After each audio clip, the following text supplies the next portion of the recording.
जय और नीलम की शादी को महज 1 साल ही हुआ था जब जय को अपनी नौकरी से एक सप्ताह की छुट्टी मिली।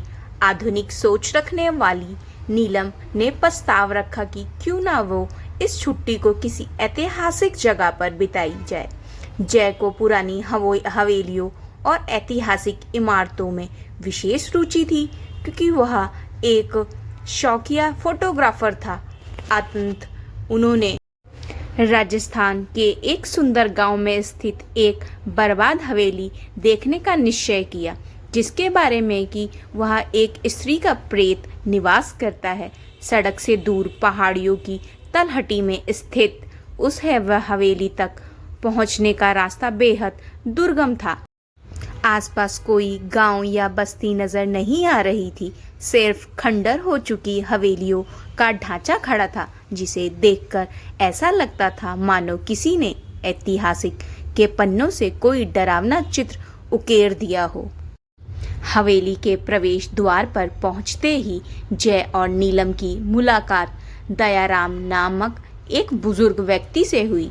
उसके चेहरे पर बीते जमाने की कहानियां और अनगिनत रहस्य दर्ज थे। उसने उन्हें चेतावनी देते हुए कहा, बेटा, इस हवेली में सूरज ढलने के बाद प्रवेश करना मौत को दावत देना है।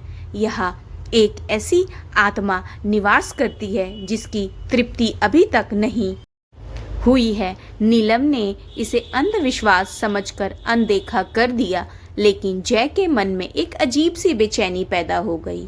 उसने दयाराम से इस हवेली के ऐतिहासिक के बारे में पूछा। दयाराम ने बताया कि यह हवेली किसी जमाने में एक जागीरदार की थी, जिसकी बेटी सुया की शादी से एक रात पहले ही रहस्यमय परिस्थितियों में मौत हो गई थी। कहा जाता है कि वह अपने प्रेमी के विश्वासघात से टूटकर आत्महत्या करने को विवश हुई थी। सूरज ढलने लगा था। जय और नीलम ने हवेली के भीतर प्रवेश किया। अंदर का वातावरण स्पंद था, मानो समय ने यहाँ अपनी गति ही खो दी हो। हवा में एक अजीब सी सनसनी थी, जैसे कोई अदृश्य शक्ति उन पर नजर रखे हो। जय ने अपना कैमरा निकाला और तस्वीरें लेने लगा। अचानक एक तस्वीर में से एक स्त्री की छाया दिखाई दी, जो वास्तव में वहां ही थी ही नहीं। रात होते ही हवेली का वातावरण और भी डरावना होता गया। अंधेरे कोने से आती आहटें और सिसकियों जैसी आवाजें उनके रोंगटे खड़े कर रही थी। नीलम, जो भी शुरू में अंधविश्वास पर हंसती थी, अब वो सहमी हुई थी।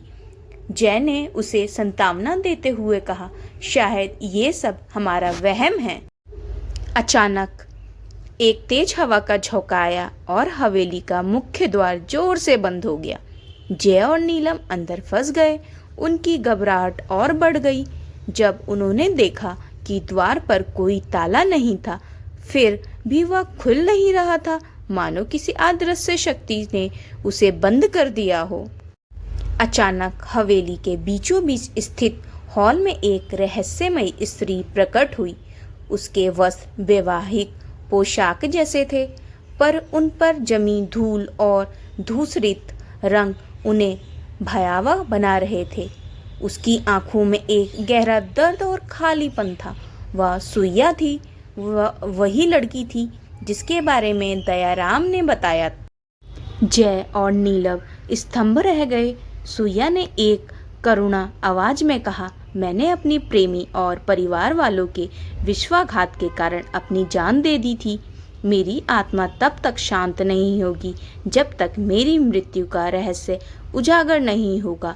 उसने बताया कि उसकी हत्या उसके ही पिता और प्रेमी ने मिलकर की थी, क्योंकि वह उसकी संपत्ति हड़पना चाहते थे।